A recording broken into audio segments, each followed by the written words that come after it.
예, 참 잘 오셨습니다. 또 인터넷으로 예배에 참석하시는 여러분들도 환영하고 축복합니다. 참 날이 많이 추워졌습니다. 기온이 어제에 비해서 10도 정도 떨어져서 많이 움츠러들기 쉬운 오늘 날씨인데요. 그럼에도 불구하고 말씀을 사모하며 은혜의 자리에 나오신 여러분들 모두를 한 분 한 분 축복합니다. 지금은 기다림의 계절입니다. 대림절이지요. 그래서 주님의 탄생을 기다리고 또 주님의 다시 오심을 기다리는 계절 시기입니다. 그런데 기다리는 것이 쉽지 않습니다. 기다림이라는 것은 우리 인간의 본성과는 좀 맞지 않는 것 같아요. 특별히 우리 한국 사람들은 빨리빨리 뭐든지 급한 그런 마음이 있어서 천천히 느긋하게 무엇인가를 기다린다는 것이 쉽지 않습니다. 그럼에도 불구하고 성경은 기다릴 것을 우리에게 요청하고 있죠. 그래서 기다림에 실패할 때가 있는가 하면 기다림에 성공할 때가 있는데요. 오늘 본문 말씀은 바로 기다림의 대가, 기다림의 달인의 이야기라고 할 수 있습니다. 오늘 시편 40편은 다윗이 지은 시입니다. 다윗의 인생은 참으로 파란만장했죠. 지극히 평범한 목동이었습니다. 아니, 평범하다 못해 아무도 주목하지 않는 그런 존재였죠. 아버지마저도 전혀 귀하게 여기지 않았던 그 다윗이 어느 날 주의 섭리 가운데 왕이 됩니다. 그러고 왕이 돼서 좀 잘 지내고 평안하나 싶었는데 그 아들이 반란을 일으켜서 도망을 가지요. 그리고 때로는 살인, 교사와 간음의 죄도 저지릅니다. 참으로 인생의 우여곡절이 심한 그런 인물이었습니다. 그럼에도 불구하고 하나님의 마음에 합한 사람이라고 성경은 다윗을 평가합니다. 참 대단하지 않습니까? 어떻게 이렇게 살 수 있었을까요? 그것은 바로 다윗이 기다릴 줄 아는 사람이었기 때문입니다. 오늘 말씀은 바로 다윗의 이야기를 시적으로 압축한 것이라고 볼 수 있는데요. 2절 말씀에 우리 함께 보겠습니다. 2절 말씀입니다. 나를 기가 막힐 웅덩이와 수렁에서 끌어올리시고 내 발을 반석 위에 두사 내 걸음을 견고하게 하셨도다. 기가 막힐 웅덩이와 수렁에 빠졌다라고 시적으로 묘사하고 있어요. 그의 인생이 그랬다고요.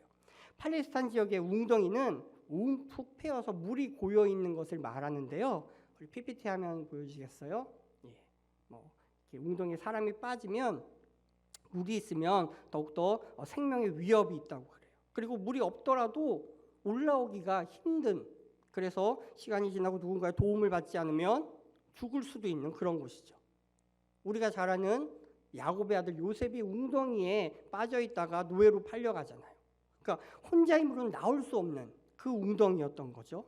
그리고 수렁은 바로 그 웅덩이 가운데에 더욱더 진흙창이 되어서 점점 깊숙이 빠져 들어가는 지역을 말해요. 그래서 점점 벗어날래야 벗어날 수 없는, 오히려 자기가 힘을 쓰면 힘을 쓸수록 빠져나올 수 없이 더욱더 깊이 들어가게 되는 그런 상황이 바로 수렁에 빠진 상황이죠. 그래서 웅덩이는 성경에서 지하 감옥 또는 토굴, 올무나 함정 혹은 은신처 등으로 사용되기도 했어요. 그러니까 이 시편을 이제 듣고 또 읽게 되는 많은 독자들에게는 굉장히 익숙한 것이었죠. 오늘날을 사는 우리 현대 기독교인에게는 웅덩이를 보기 쉽지 않지만 이스라엘 사람들은 웅덩이 하면 느낌이 딱 오는 거죠. 수렁, 더 이상 헤어날 수 없는 그런 곳이죠. 그러니까 이 웅덩이와 수렁은 고난과 시련 이런 것들을 상징하는 거예요. 그러니까 시인 다윗이 내 인생이 그랬었어 라고 고백하고 있는 거죠. 내 힘으로는 벗어날래 벗어날 수 없는 기가 막힐 웅덩이라는 거죠. 어떻게 헤아릴 수 없는 그런 웅덩이, 절대 빠져나올 수 없는 웅덩이를 의미합니다. 그때에 스스로 나올 수 없기 때문에 누군가가 끌어올려 주셔야 되는데 그것이 바로 하나님이셨습니다. 이것이 다윗의 인생이었죠. 그가 최선을 다했지만 그가 했다고 볼 수 없는 그 무엇인가, 그 죄의 깊은 절망 가운데 빠져 있을 때에 그 다윗의 영혼을 살리신 분은 바로 하나님이셨습니다. 그래서 이 부분은 바로 우리 기독교의 핵심 가운데 한 부분이죠. 수많은 종교들이 본인이 수양을 하고 정진을 해서 어떤 신적 반열에 도달하거나 신에게 가까이 갈 수 있다고 가르칩니다. 그러나 우리가 믿는 기독교는 그렇지 않다. 우리 인간은 전적인 타락으로 죄인이며 오직 주의 은혜로 말미암아 구원받을 수 있다라고 말하지요. 다윗의 인생이 바로 이러했거든요. 그가 잘 나가는 것 같았지만 그는 죄의 문제 하나 어떻게 다스릴 수 없는 그러한 존재였습니다. 우리와 마찬가지인 존재였죠. 그러나 그 가운데서 주의 은혜를 더 힘입어 그는 그 웅덩이와 수렁에서 빠져나올 수 있게 되었습니다. 그리고 하나님의 그 끌어올려 주실 것이라는 믿음이 그에게 있었죠. 그래서 그가 범죄하였을 때에 그들을 깨닫게 하고 책망하는 선지자의 말을 듣고 그는 기도합니다. 그래서 그 모든 것 가운데서 정한 마음, 새 영을 허락하여달라고 기도함으로 말미암아 그가 회복되죠. 내가 이렇게 간절히 기도하고 주님 앞에 나아가면 주님께서 나를 회복시켜 주실 것이라고 그 웅덩이와 수렁에서 끌어올려 주실 것이라는 믿음이 있었습니다. 그 믿음이 다윗의 인생을 변화시켰습니다. 마찬가지로 그 믿음이 저와 여러분의 인생을 변화시킵니다. 그 믿음이 있으십니까? 그 믿음으로 승리하시기 바랍니다. 그래서 시인은 나를 기가 막힐 웅덩이와 수렁에서 끌어올리시고 내 발을 반석 위에 두셨다라고 이야기하죠. 그래서 견고하게 하셨다고 이야기해요. 흔들릴 수밖에 없는 게 인생이지 않습니까? 아무리 바로 섰다라고 생각해도 내가 정말로 하나님의 말씀 앞에서 바로 섰다라고 생각하더라도 어느 순간 우리는 넘어집니다. 어느 순간 흔들리지요. 그리고 좌절하고 낭망하죠. 그리고 그 헤어나올 수 없는 그 웅덩이와 수렁에서 힘들어하며 기진맥진하는 게 우리 인생 아닙니까?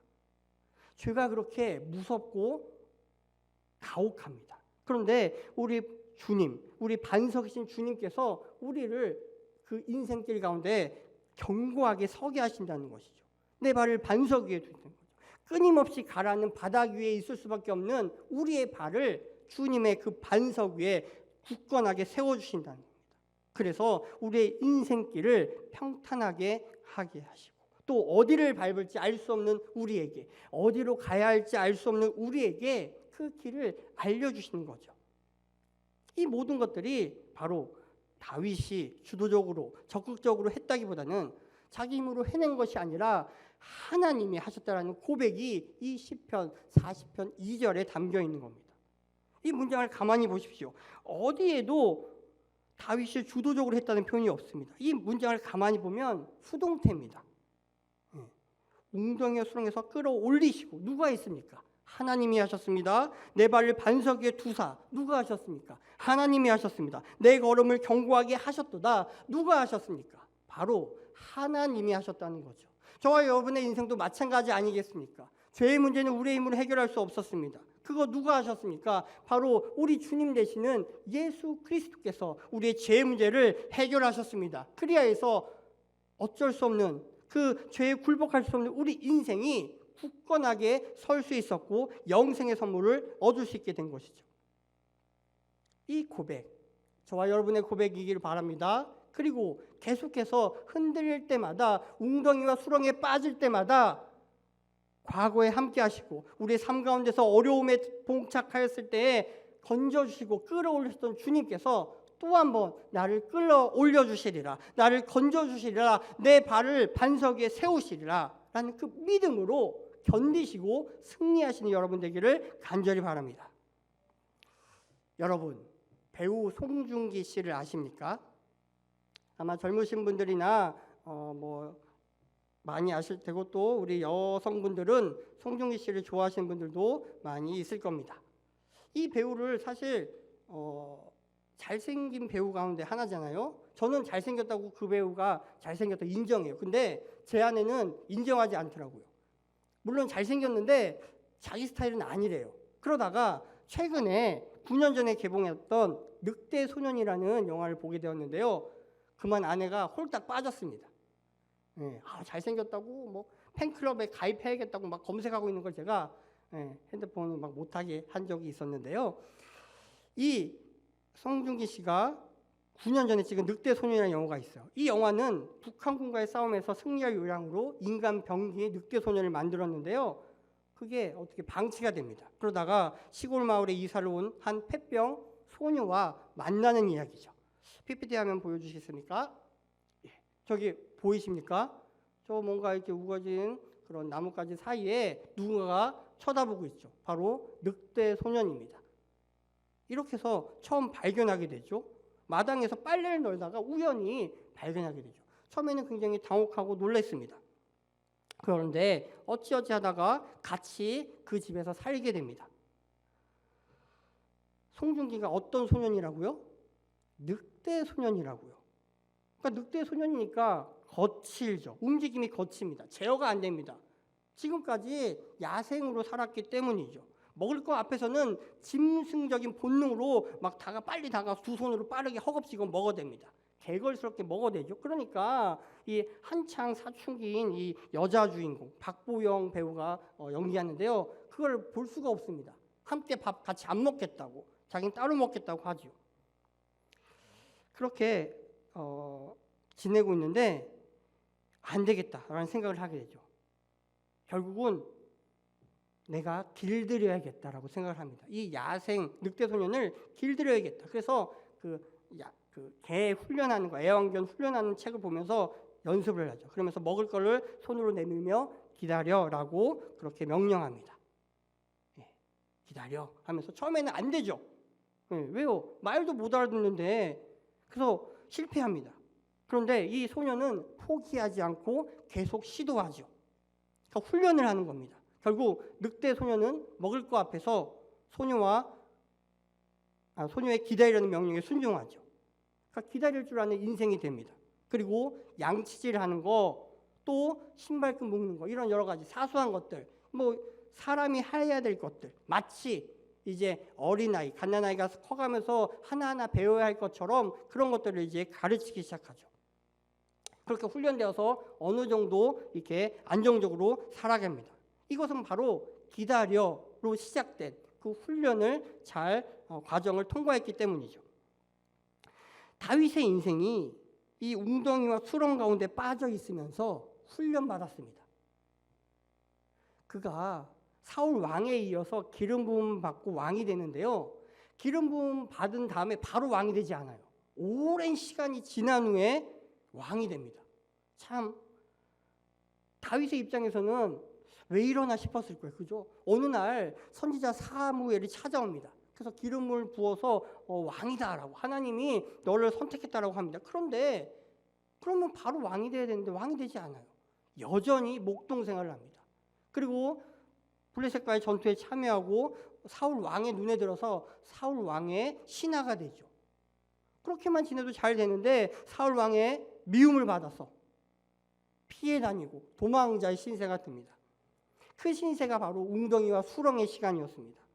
그리고 우여곡절 끝에, 기다림 끝에 그가 왕이 되었지만 여전히 그를 힘들게 하는 웅덩이와 수렁이 그 삶 가운데 있었죠. 그 웅덩이와 수렁 가운데서 그 다윗은 기다렸습니다. 자신의 힘으로 어찌할 수 없기에 하나님의 도우심만을, 하나님의 끌어올리심과 하나님의 건조심만을 기다렸죠. 바로 훈련의 시간이었습니다.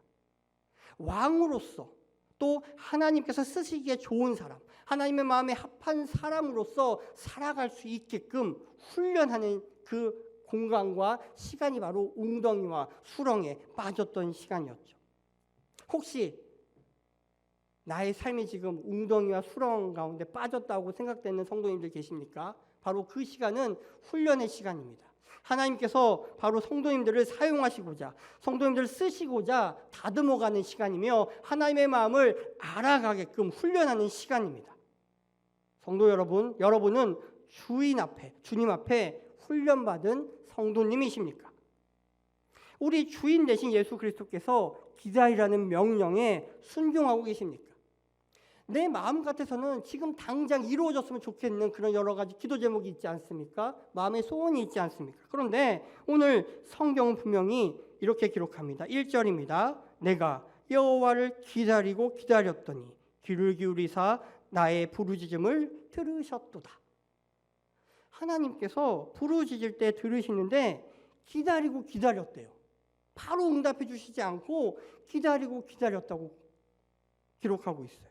이 기다리고 기다렸다는 바로 단순히 그냥 2번 기다렸다라는 의미가 아닌 것을 잘 알고 계시지 않습니까? 강조의 의미입니다. 성경은 반복할 때에 그만큼 중요하고 이것이 오랜 시간이 걸렸다는 것을 의미하는 거죠. 이 기다림의 시간이 다윗에게 필요했던 것이죠.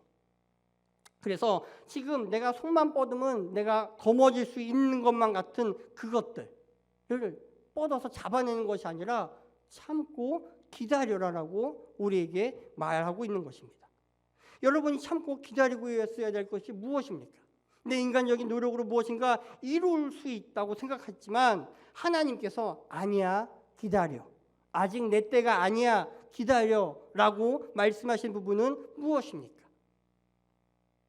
우리는 참 마음이 급해서 그것이 빨리 오지 않음에 답답해요.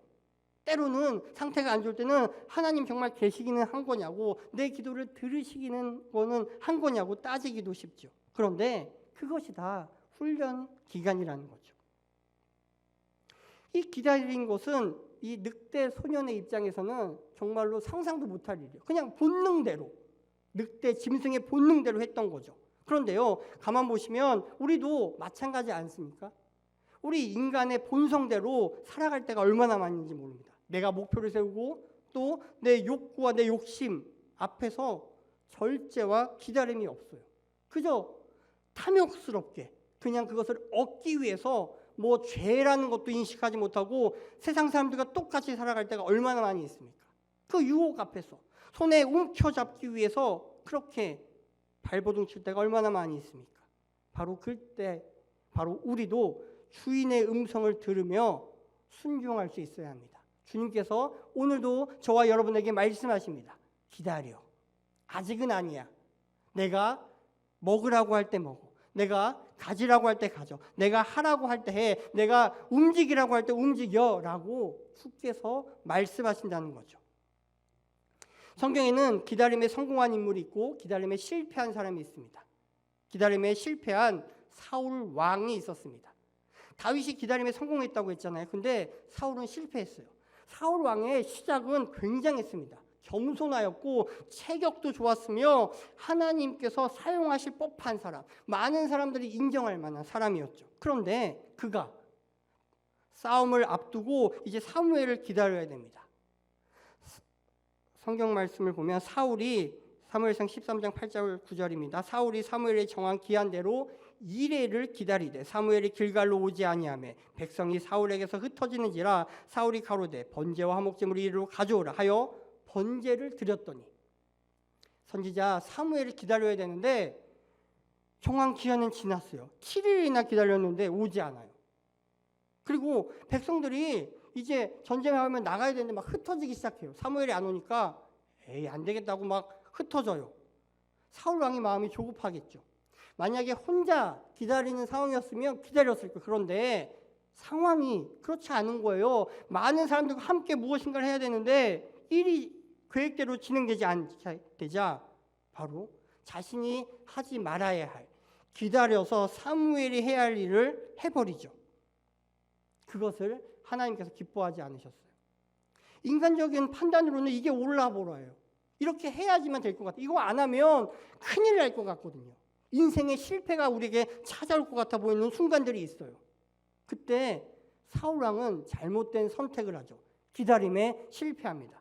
누구나 처음부터 기다리지 않는 것이 아니에요. 우리 성도들은 처음은 기다리죠. 하나님 하고 기도하면서 기다려요. 그런데 우리가 예정한 기대하는 시간이 있잖아요. 아, 이 정도 기다리면 되겠지 하는 그 예상된 기다림의 시간이 지날 때 문제가 발생해요. 그때 우리는 당황하기 시작하죠. 어떻게 해야 되지? 더 기다려야 되나?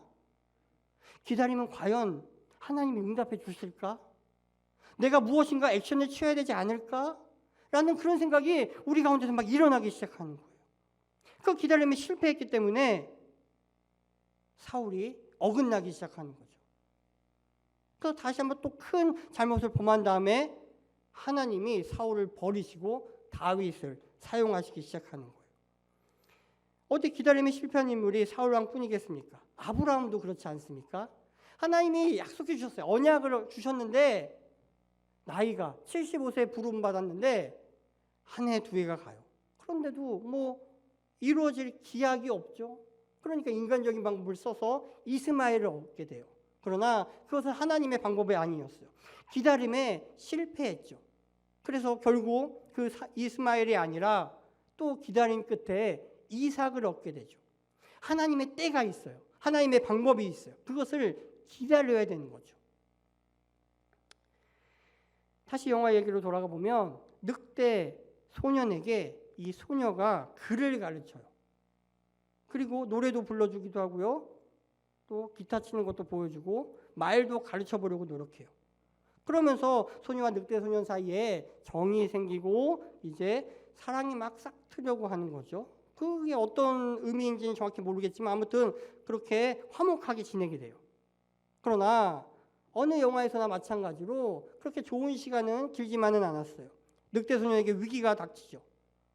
그 출생의 비밀이 있었는데 그것을 아는 사람들이 오고 늑대 소년의 존재를 알고 잡고 그를 사살하려고 합니다. 소년은 이 늑대 소년을 필사적으로 보호하려고 하지만 힘이 없죠. 결국 소년을 떠내면서 메모를 남겨요. 혹시 보이십니까? 기다리고 있어. 다시 올게. 다시 온다고 메모를 남기고 떠나요. 그리고 시간이 흘러 47년의 시간이 흐릅니다. 참으로 오랜 시간이죠. 47년이면 거의 50년이고 뭐 인생의 뭐 거의 대부분이죠. 참으로 많은 시간이 흐릅니다. 그때에 이 소녀는 그 약속을 잊고 지내게 되죠. 어쩌면 처음 몇 년은 생각했을 겁니다. 다시 돌아가야지. 내가 다시 올게라고 했으니까, 기다려 했으니까 다시 갈 거야라고 했을 겁니다. 그런데 그 시간이 1년, 2년, 몇 년이라고요? 47년이 지나자 까마득하게 잊고 살아가게 되죠. 그래서 뭐 다른 사람과 똑같이 살아갑니다. 사랑을 하고 결혼을 하고 뭐 풍부하게 즐기고 그렇게 평범하게 인생을 살아가죠.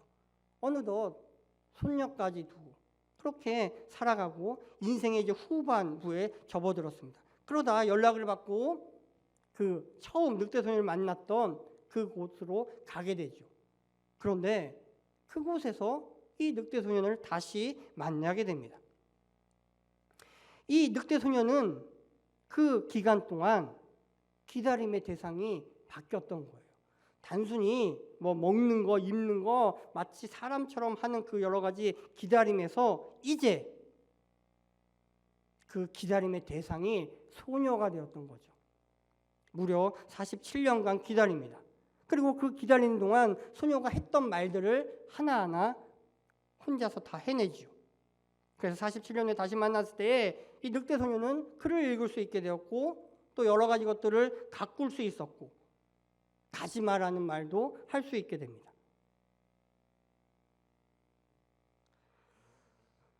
늑대 소년이 47년을 기다리면서 소녀가 했던 말들을 하나하나 해 나가는 것처럼 우리도 다시 오실 주님을 기다리며 주님께서 우리에게 명령하신 것들을 하나하나 해야 하지 않겠습니까? 우리에게 말씀하신 것들을 행하면서 기다려야 하지 않겠습니까? 대림절은 단순히 성탄절을 기다리는 시기만이 아닙니다. 다시 오겠노라고 약속하신 그 주님을 갈망하며 기다리는 시간이죠. 근데 우리는 이걸 자꾸 잊고 살아갈 때가 많이 있어요. 그죠? 왜냐하면 작년에도 우린 대림절을 보냈잖아요. 그죠? 한 해 한 해 보냈는데 우리 삶에 바빠서 우리가 해야 할 것들에 바빠서 예수님에 대해서 생각하지 못하고 지낼 때가 너무나 많은 거예요. 그래서 우리는 대림절기를 정해서 최소한 1년에 한 번만이라도 그 4주 기간만이라도 다시 오실 주님을 기다림에 힘쓰는 그런 시간을 마련한 거죠. 그래서 우리가 그 하나님께서 예수님을 통하여 우리에게 말씀하신 모든 것들을 다시 한번 되새기면서 행해야 되는 거예요. 그래서 이 소녀가 늑대 소녀를 만났을 때에 어두컴컴한 그 창고가 환하고 밝고 깨끗하게 바뀌게 돼요. 늑대 소년이 가꿨던 거죠. 언젠가 이 소녀가 올 거야라는 그 믿음이 있었던 거예요. 그래서 그 모든 것들을 하며 준비하며 기다렸던 거죠. 여러분, 늑대도 정이 들자 감동을 하자 길들여지자 훈련받아서 목표와 기다림의 대상이 바뀌었습니다. 그런데 하물며 우리도 바뀌어야 하지 않을까요? 언제까지 우리가 인간적인 본능과 본성대로만 살 것입니까? 우리에게 약속하시고 기다리라고 말씀하신 그 주님의 음성을 들은 대로 믿은 대로 받은 대로 살아가야 하지 않겠습니까? 바로 우리의 소망, 우리의 기다림이신 바로 예수 그리스도 그분만을 바라보며 기다려야 하지 않겠습니까? 우리 주님께서 다시 오시겠다고 약속하셨습니다. 그래서 믿음의 선진들은 마라나타, 아멘 주 예수여 어서 오시옵소서라고 그렇게 고백하지 않았습니까? 주께서 다시 오실 것입니다. 천사들과 함께 나팔 소리와 함께 하늘문이 열리고 다시 오실 것입니까? 그것을 믿으십니까? 우리는 그것을 믿는 사람들 아닙니까? 그래서 대림절 첫 번째 주일을 맞이하여서 우리는 무엇을 기다리며 또는 누구를 기다리며 보내고 있는지 스스로에게 물어보아야 합니다. 과연 나는 예수님을 기다리고 있는가? 나는 예수님만을 갈망하며 있는가? 아니면 그저 내 자녀가 대학에 합격하는 것, 집값이 오르는 것, 아니면 목표한 무엇인가가 이루어지는 것, 아니면 월급이 오르는 것, 뭐 이것만을 기다리고 있는지, 아니면 성탄절에 내가 어떤 것을 하며 즐기고 놀지, 그런 것들만을 생각하며 또 손꼽아 기다리고 있지는 않습니까? 정말 우리가 기다려야 할 대상은 누구입니까? 무엇을 기다려야 합니까? 그것에 대한 답은 분명합니다. 예수 그리스도 그분만을 기다리며 그 기다림 끝에 분명하게 오실 그분을 만나시는 저와 여러분 되기를 바랍니다. 우리 인간의 기다림의 끝에는 실망이 있을 수 있습니다. 그 기다림이 이루어지지 않을 때도 있죠. 그러나 다시 오겠노라고 약속하신 그 주님은 반드시 다시 오십니다. 분명히 다시 오십니다. 믿으시며 확신을 가지고 이 어려운 시기, 힘든 시기를 이겨내시기 바랍니다. 믿음으로 승리하시는 저와 여러분 되기를 간절히 바라며 우리 다시 한번 마라나타 우리 찬양 올려드리면서 주님 기다리겠습니다. 주님 내 인생에 언제 오실지 알 수 없는 그 주님을 기다리겠습니다. 이 대림절 기간 주님만을 묵상하며 나가는 우리가 되게 하여 주시옵소서. 이런 마음으로 찬양하며 나가겠습니다.